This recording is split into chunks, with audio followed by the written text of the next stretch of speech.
дуруд ба кулли мухлисони барномаҳои телевизиони варзиш. Ин барномаи дар шабакаҳои иҷтимоӣ аст. Ман Фирдавси хурсандам.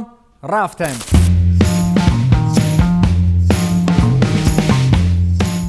биёд ҳама қоил бошем ки ҳамин даври охирини бозиҳои Лигаи Чемпионҳо беҳтарин бозиҳоро паси сар кард. Як тараф ҷангу ҷанҷол, тарафи дигар хурсандиву шодӣ, ҳангомаҳои ғайриинтизор, аз таваккалкориҳои дастаи Реал то ба даври плей-офф, роҳ наёфтани Манчестер Юнайтед ва ҷангу ҷанҷолҳои нажодпарастӣ. Хулас ин ҳама тамошои болаззатеро барои мо мухлисон ҳадя кард. аз ҳама ҷои ба қавли зураш ин буд ки футболбозони Боруссия Мюнхен-Гладбах баъди 2 голи бо сар задаи Бензема умедашонро ба бозии дастаҳои Интер ва Шахтёр баста буданд. Хулас кор ин хел шуд ки олмониҳо баъди бозӣ дар майдон бо телефон ва ноутбукҳо якҷо ҷамъ шуда бозии дастаҳои Шахтёр ва Интерро тамошо карданд ки ба чӣ анҷом меёбад. Бозии он дастаҳо мусовӣ шуд ва Боруссия дар мавқеи дуюм бо дастаи Реал ба сӯи марҳилаи плей-офф раҳсипор гардид. баъд бобои ман чӣ гуфт? Охи бачаҳо бой доданд, баъд барои чӣ шодӣ доранд? ин қиссаи дароз аст бобоҷон. бозии барои як рӯз мавқуфгузоштаи дастаҳои ПСЖ ва Истанбул ба Шакшаир ниҳоятан баргузор шуд. Неймар хетрик кард ва Мбаппе бо 2 голи дигар ҳисобро 5-1 намуд. ПСЖ бо бартарии голҳо аз Лейпсиг ба ҷои аввал ба даври плей-офф рафт. хулас бозӣ маъмулан бо эҳтиром назди сиёҳпӯстон оғоз шуд ки унҷо футболбозони ҳарду даста дар шакли давра ба зону заданд. аз интиқоди шадиди бозингарони ҳарду даста УЕФА маҷбур шуд ки ҳайати доварони бозии мазкурро пурра иваз намояд. хулас аксарият гуфтанд ки агар ҳамун бозии қаблӣ манъ намешуд, туркҳо шояд ғалаба мекарданд, вале мегӯянд ки тақдир ҳамин будааст. шумо медонед ки барои доварон ва варзишгарон шартбандӣ дар идораҳои букмекерӣ комилан манъ аст. яъне ҳеҷ довари ҳирфаӣ ва ё варзишгари ҳирфаӣ ки дар мусобиқаҳои сатҳи олӣ фаъолият мебаранд ба қавле ҳуқуқи хобонидани маблағ дар идораҳои букмекериро надоранд. хулас дар натиҷаи таҳқиқоти шуъбаи ҳамгироии теннис як довари сатҳи байналмилалӣ ба даст уфтод. ин дар ҳолест ки Давид Роше, довари касбӣ аз Фаронса, бо оне ки ӯро барои шартбандӣ дар идораи букмекерӣ аз моҳи январи соли гузашта то моҳи октябр гунаҳгор медонанд, иқрор шуд ва гуфт ки ман иштибоҳ кардам.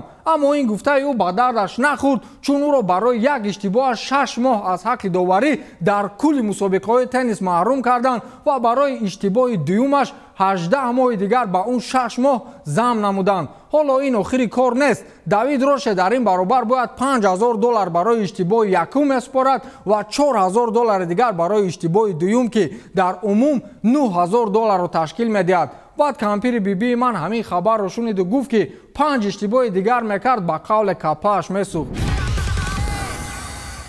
ҳамин мардум девона шуданд. нав аз гапу калочаҳои Артём Дзюба халос нашуда, боз ба як амали беақлонаи варзишгари дигари рус афтодем. Никита Мезапен, сарнишини нави Формула 1 аз мамлакати Русия, дирӯз дар саҳифаи инстаграми худ навореро гузошт ки интиқоди шадиди мухлисонро ба бор овард ва кор то ҷое расид ки ӯро аз Формула 1 пеш кунанд. ӯ наворо зуд аз саҳифаи иҷтимоияш тоза кард, аммо ширкати ХАС ки бо ӯ шартнома дошт, дигар ба қавле мурду ба Мезапен кор карданро ба гардан нагирифт. ҳарчанд ҳоло ширкати мазкур қарори ниҳоии худро набаровардааст. мухлисон дар шабакаҳои иҷтимоӣ ба саҳифаи расмии ширкати ХАС шикоят бурданд ва хостори онанд ки писар яке аз олигархони Русияро аз ҳаққи иштирок дар мусобиқаи Формула 1 маҳрум намоянд. шумо беҳуда кӯшиш накунед, чун ӯ навор ба қавле дар ягон ҷои интернет нест. ман ба шумо мефаҳмонам ки чӣ гап шудааст. Мезапин дар як навор ки мошин меронд, дар наздаш дӯстдухтараш нишаста буд ва намедонам аз рӯи мастӣ буд ё чизи дигар ки он амалеро бо ӯ анҷом дод ки ба гуфтанаш забонам намепечад. аз ин рӯ ҷои ин хел одамон саҳнаҳои варзиш нест, чун варзишгарон намунаи ибратанд, на тарғибкунандаи фаҳшу фасод. боз ба қавле як бемаънигии варзишгари дигар ҳаёташро тағйир дод. медонед инаш аз куҷост? инашам варзишгари доғистонӣ ки дар UFC шарафи Русияро ҳимоя мекунад. бовар кунед ин сол соли русҳо набудааст. бечораҳо на дар Лигаи Чемпионҳо рӯзи хубро диданд, на дар ҷоми Лигаи Миллатҳо, на дар Формула 1 ва акнун дар UFC. хулас Гаджимурод Антигулов, равзгари доғистонии ташкилоти размии UFC, аз ҳамин рӯз дигар узви равзгарони UFC нест. ташкилоти размӣ ба хотири бетартибӣ, истифодаи нӯшокии спиртӣ ва ташкили ҷангу хархаша дар як тӯи арӯсиву домодӣ дар Доғистон аз ҷониби Гаджимурод Антигулов бо ӯ шартномаи ҳамкориро қатъ карданд. Инро сомонаи расмии UFC хабар додааст. Ба гуфти раиси ташкилоти мазкур, Дана Уайт, UFC ҷои майзадаву бетарбияҳо нест. Ин хабарро рости гап ман саҳар дар маршрут гӯш кардам. Баъд ронандаи ҳамон маршрут ки сину солаш ба ҷое расидаву хеле чеҳраи нуронӣ дошт гуфт ки рав акнун шароб нӯшида гард алкаш. мо ҳама чиро гуфтем, ҳаминро нагуфтем ки акнун ба марҳилаи плей-оффи Лигаи Чемпионҳо кадом дастаҳо роҳ ёфтанд.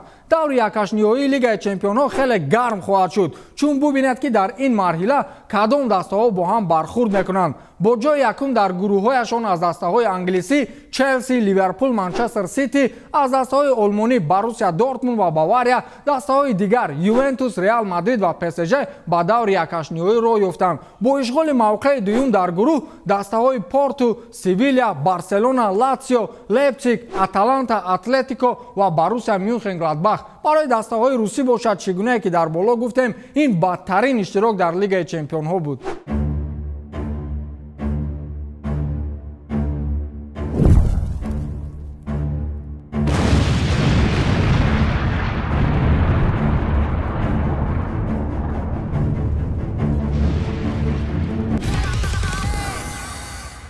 корҳо боз ба қавле безеб шуд. хоҳарбузурги Криштиану Роналду Элма Аверу бо як акси гузоштааш оташи хашми мухлисони Мессиро барафрӯхт. инро ӯ дар саҳифаи инстаграмаш гузошт ки он ҷо Леонел Месси назди Криштиану Роналду ба зону нишастааст ва болои он навиштаанд ки шоҳи ман, беҳтарин дар таърих, ифтихори зиндагии ман. дида мешавад ки ин расмро ба воситаи барномаи компютерӣ сохтаанд, вагарна Месси ҳеҷ гоҳ назди Роналду ба зону намешинад. ё не? ба ҳамин тамом, то дидори навбатӣ, хайр.